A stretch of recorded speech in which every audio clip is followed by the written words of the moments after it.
সবাইকে স্বাগত। আশা করি আপনারা সকলেই ভালো আছেন। আপনারা যারা পরীক্ষা দিবেন, আপনাদের পরীক্ষাটি লিখিত হবে। আজকে একটি লিখিত পরীক্ষার প্রশ্ন প্যাটার্ন নিয়ে এসেছি। ইনশাআল্লাহ এই প্যাটার্ন থেকে 25 থেকে 30 নাম্বার অনায়াসে কমন পাবেন। ধৈর্য সহকারে সম্পূর্ণ ভিডিওটা দেখেন, আপনি পরীক্ষায় পাস করতে পারবেন। আমি দেখিয়ে দিব কোন কোন টপিক, কোন কোন বিষয় থেকে পরীক্ষায় প্রশ্ন আসে। আমি সকল কিছু দেখিয়ে দিব। অনেক পরীক্ষার্থী ফেল করে কারণ একটাই, পরীক্ষার প্রশ্ন প্যাটার্ন বোঝে না বলি।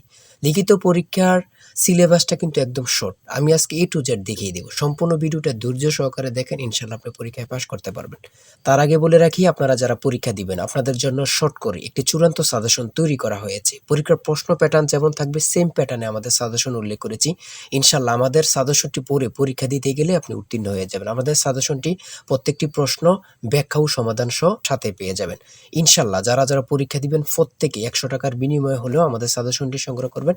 100% শিওর আপনি পরীক্ষায় পাস করবেন। এই চূড়ান্ত স্পেশাল শর্ট সাজেশনটি নিতে স্ক্রিনে দেওয়া হোয়াটসঅ্যাপ নাম্বার রয়েছে, ইমো নাম্বার রয়েছে। দুটোর মধ্যে যে কোনো একটি মেসেজ করে সাজেশনটি সংগ্রহ করুন। সাজেশনের মূল্য মাত্র 100 টাকা। আমি বলি অবশ্যই প্রত্যেকে 100 টাকা দিয়ে হলে আমাদের সাজেশনটি সংগ্রহ করবেন। সাজেশনটি পড়ে পরীক্ষা দিতে গেলে আপনি উত্তীর্ণ হয়ে যাবেন। আমি মূল কথায় চলে আসি।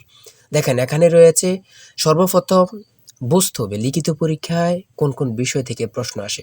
1 নম্বর হচ্ছে সন্ধি বিচ্ছেদ, কারক ও বিভক্তি, এক কথায় প্রকাশ, বিপরীত শব্দ, তারপরে প্রিপোজিশন, তারপর ভয়েস থেকে, তারপরে ইংরেজিতে শর্ট করে একটি প্যারাগ্রাফ থাকবে, তারপরে গণিত থাকবে, সর্বশেষ সাধারণ জ্ঞান থাকবে।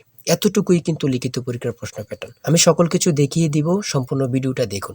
দেখেন 1 নম্বরে রয়েছে সন্ধি বিচ্ছেদ। এখানে 4টা সন্ধি বিচ্ছেদ দেওয়া আছে। আপনি যদি 4টা পারেন, 4টার জন্য 4 নাম্বার পেয়ে যাবেন। তারপরে 2 নম্বরে কি রয়েছে, কারক ও বিভক্তি নির্ণয় করুন। এখানে 4টি দেওয়া আছে, 4টার জন্য 4 নাম্বার। ঠিক আছে, এই প্রত্যেকটি প্রশ্নের ব্যাখ্যা ও সমাধান সহ আমাদের সাজেশনে পেয়ে যাবেন।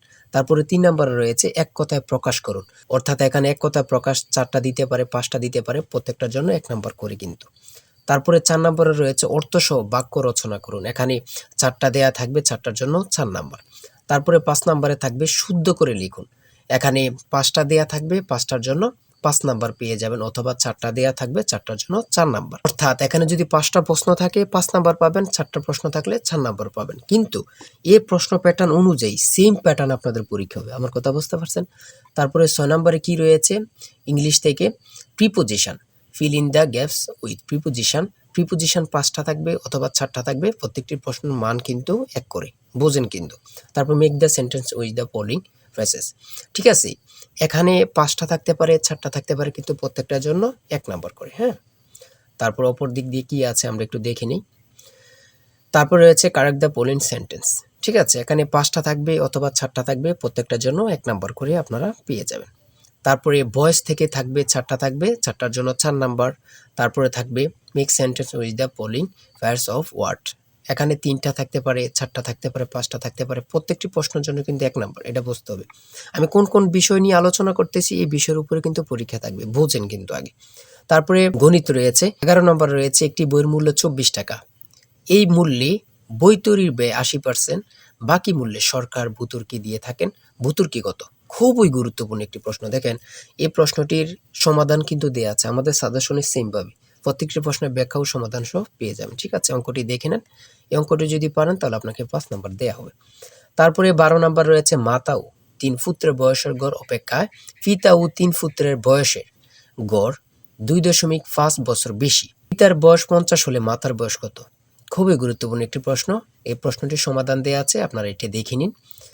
তারপরে রয়েছে 13 নম্বরে একটি পণ্য বিক্রয় করে পাইকারি বিক্রেতা 20% এবং খুচরা বিক্রেতা লাভ হয়। ঠিক আছে, যদি পণ্যটি খুচরা বিক্রয় মূল্য 576 টাকা হয়, তবে পাইকারি বিক্রেতার ক্রয় মূল্য কত ছিল বা কত? খুবই গুরুত্বপূর্ণ একটি প্রশ্ন। ঠিক আছে, এই প্রশ্নের সমাধানটি আপনারা দেখে নেন। তারপরে রয়েছে মান নির্ণয় থেকে একটি অঙ্ক রয়েছে, খুবই সহজ মান নির্ণয়ের অঙ্ক, আপনারা সকলেই জানেন। তারপর সর্বশেষ সাধারণ জ্ঞান রয়েছে।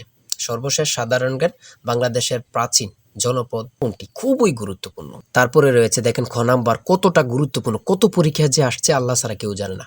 তারপরে গ নাম্বার, বাংলাদেশের ভোটার হওয়ার সর্বনিম্ন বয়স কত? আপনারা সকলেই জানেন, খুব গুরুত্বপূর্ণ। গ নাম্বারে রয়েছে বাংলাদেশের নেভাল একাডেমি কোথায় অবস্থিত? খুবই গুরুত্বপূর্ণ। তারপর ও নাম্বার, 6 নাম্বার গম্ভীরা বাংলাদেশের কোন অঞ্চলের লোকসঙ্গীত? খুবই গুরুত্বপূর্ণ, চাঁপাইনবাবগঞ্জের।